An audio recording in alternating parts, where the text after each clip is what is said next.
9 Catalan leaders are still in pre-trial prison in the Madrid region for their role in the independence referendum. And today, the new Spanish government and the judge dealing with their case show confusion about who should decide on the conditions of their imprisonment. Hello and welcome to Catalan News.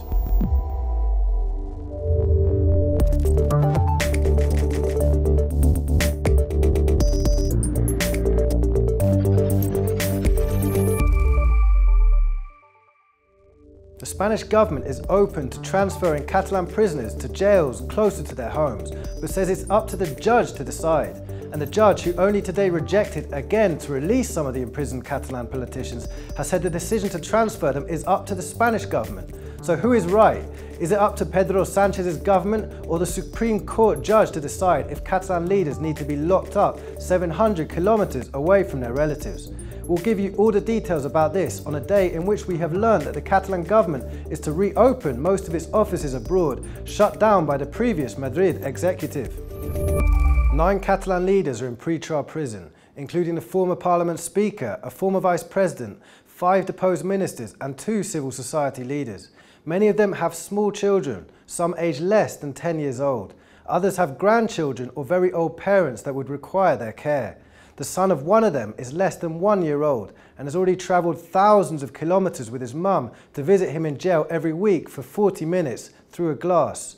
Relatives of Catalan prisoners want them released. They say they did not commit any crime, but at the very least, they would like the Spanish authorities to lessen their suffering, that of having them behind bars hundreds of kilometres away from home. Almost 700 kilometres. This is the distance between Catalonia and the prisons in Madrid where pro-independence leaders are jailed. In total, 9 people are being held behind bars for a referendum and a declaration of independence last October, which were deemed illegal by Spain. It's been almost 8 months since the first 2 entered jail. As plans to separate from Spain seem temporarily paralysed, the situation of the jailed leaders has become a major issue for the pro-independence parties. Això no pot seguir, ens en sortirem, guanyarem, seran lliures ells i el nostre poble també. The votes of Catalan parties were instrumental in electing a new Spanish president. Now that the socialists are in power, they want something in return. If not the release, then at least the transfer of jailed leaders to Catalan prisons. The new government has not been clear on the issue. The Interior Minister said moving politicians closer to home would be reasonable, but he stressed that it was up to the judge to decide. But not everybody agrees. Miri, ho té molt senzill, en Gran de Marlaska, si realment creu que és just i raonable que els presos s'apropin a presons catalanes al territori de Catalunya, que és dir-li a la Secretaria General d'Institucions Penitenciàries, que està sota la seva autoritat, que ho faci. Even the judge himself, Pablo Llarena, said that the Spanish government has the last say on the matter. This on the same day that the judge dismissed the latest request for release from pro-independence leaders. What is certain is that bringing the Catalan leaders home will come at a cost for the Spanish government. El que sí veiem és que ja estan clares les hipoteques i les condicions que van posar els partits nacionalistes, que no són unes altres que donar privilegis a aquelles persones que es van saltar la llei.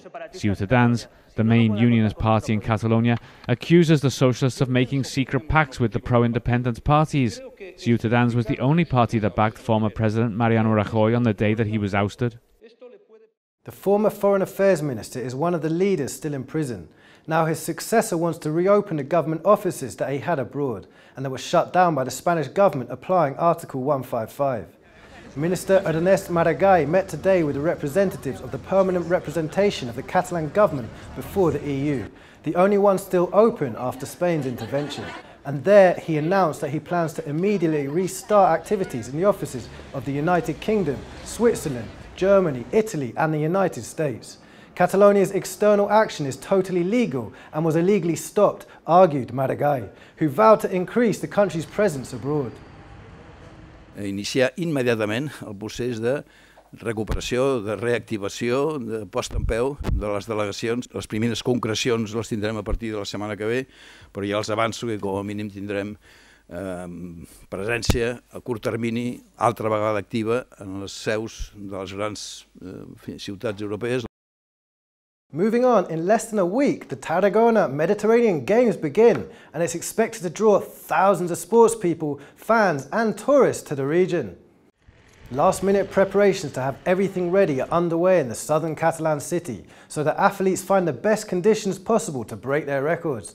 The 50-metre swimming pool area will have an area of temporary seating for up to 2,000 people to be able to enjoy the swimming and water polo competitions. The sports area also includes an athletic stadium, a velodrome and a sports palace. Operators are also now working on gardens and last-minute details so that everything is ready for next Friday's kickoff. Està tot molt avançat, però vulguis que no, els últims dies sempre hi ha nervis. Això passa tot arreu, i més en un esdeveniment com aquest. El que passa que la gent és molt professional i tothom està fent la seva feina. If in Tarragona they're getting ready for the start of the Mediterranean Games, in the countryside all efforts are now being deployed to avoid forest fires this summer. Catalonia, as most of the Mediterranean areas, is a high-risk area for fires, and the risk gets higher as temperatures rise. Firefighters are real heroes, but they always warn that much of their risky work could be avoided if people are more careful. Summer is just around the corner, and with it come the perils of the searing heat and dry weather, forest fires. The Catalan climate and plant life make the perfect combination for them to thrive. In a parched woodland, for example, to spread like wildfire takes on a new meaning.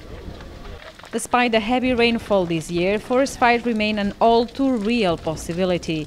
In the early hours of this morning, firefighters in the north of the country had to face a challenge they are all too familiar with: a raging blaze in wooded land burning out and down. By morning, they had the fire under control.